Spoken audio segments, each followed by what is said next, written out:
मेरे प्यारे राम भक्त बंधुओं, रामायण एक आदर्श काव्य है जिसमें प्राचीन भारतीय संस्कृति की झलक दिखती है। इससे हमें माता पिता भाई बहन के बीच आदर्श संबंध, समाज और राष्ट्र के प्रति कर्तव्य निर्वहन करने की सीख मिलती है। ज्ञान भक्ति और कर्म की त्रिवेणी रामायण से प्रभावित होती है। रामायण में भरत आनंद के खातिर सत्य का मार्ग खोज रहे थे। वह किसी भी तरह से राम से कमतर नहीं थे। सत्य की रक्षा के लिए या सही प्रकार के धर्म का पालन करने के लिए या आवश्यक होने पर बलिदान देने के लिए भरत राम के ही बराबर थे। जब भरत अपने दादा के घर पे थे तब गुरु वशिष्ठ ने उन्हें एक पत्र भेजकर अयोध्या वापस जाने का ऐलान किया। जैसे ही भरत ने पत्र देखा, उन्हें बहुत खुशी हुई कि उन्हें राम के राज्याभिषेक के लिए वापस आने के लिए कहा जा रहा है। लेकिन जल्द ही उन्हें आश्चर्य होने लगा, क्योंकि अगर राम का राज्याभिषेक होता तो उनके दादा को भी आमंत्रित किया जाता। उसे चिंता होने लगी कि अकेले उसे ही वापस क्यों बुलाया गया।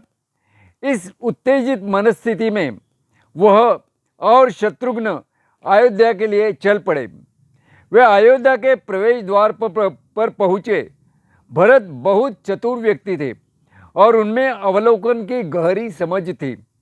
उन्होंने देखा कि मुख्य द्वार पर कोई ताज़ा स्वागत करने वाली मेहरबानी नहीं थी।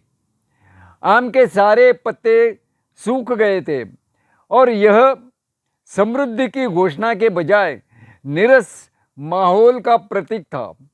इस असामान्य स्थिति ने उन्हें यह सोचकर मजबूर कर दिया कि कुछ भी तो गलत हुआ है और अयोध्या पर कोई त्रासदी आ गई है। उनके रथ को सीधे कैकेयी के भवन में ले जाया गया।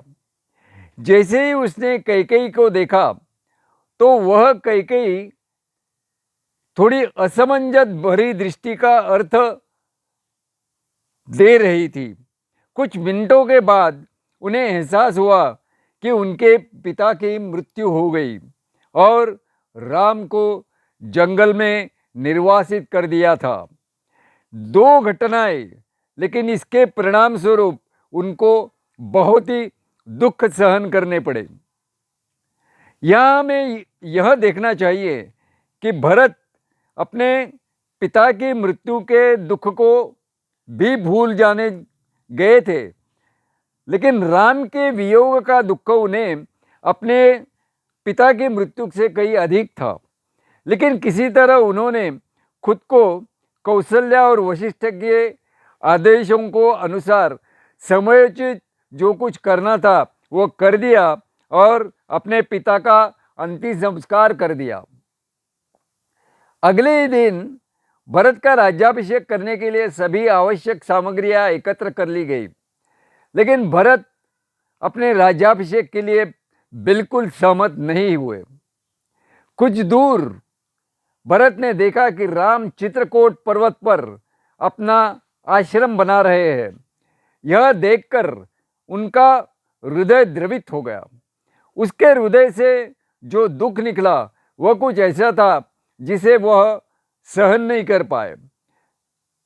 यह देखकर आश्चर्यचकित रह गए कि रामचंद्र, जो रेशम के बिस्तर सोने के आदी थे, पतियों छाल और जमीन पर लेटे हुए थे। राम ने भरत के दुख को देखा और अनेक प्रकार से उन्हें सांत्वना देने का भी प्रयास किया। वहां से वे भारद्वाज के आश्रम में आ गए। हमें उन दिनों भाइयों के बीच मौजूद घनिष्ठ संबंध और स्नेह को पहचानना चाहिए।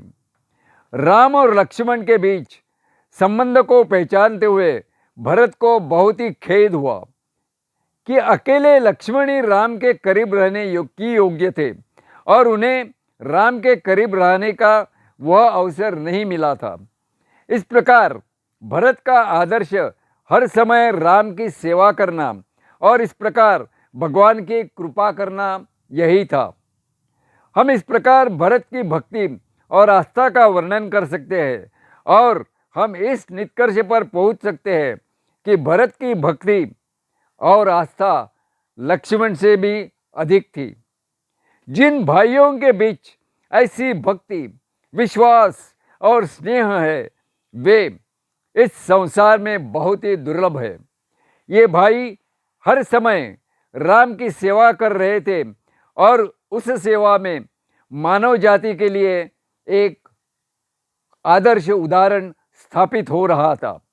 प्रत्येक परिवार में भाइयों को ऐसा आचरण करना चाहिए। उन्हें एक दूसरे के साथ कैसा व्यवहार करना चाहिए, इन सवालों के ये जवाब ये राम, लक्ष्मण, भरत, शत्रुघ्न चारों भाई हमें दे रहे थे। इनसे हमें बहुत कुछ सीखना है। जय श्री राम।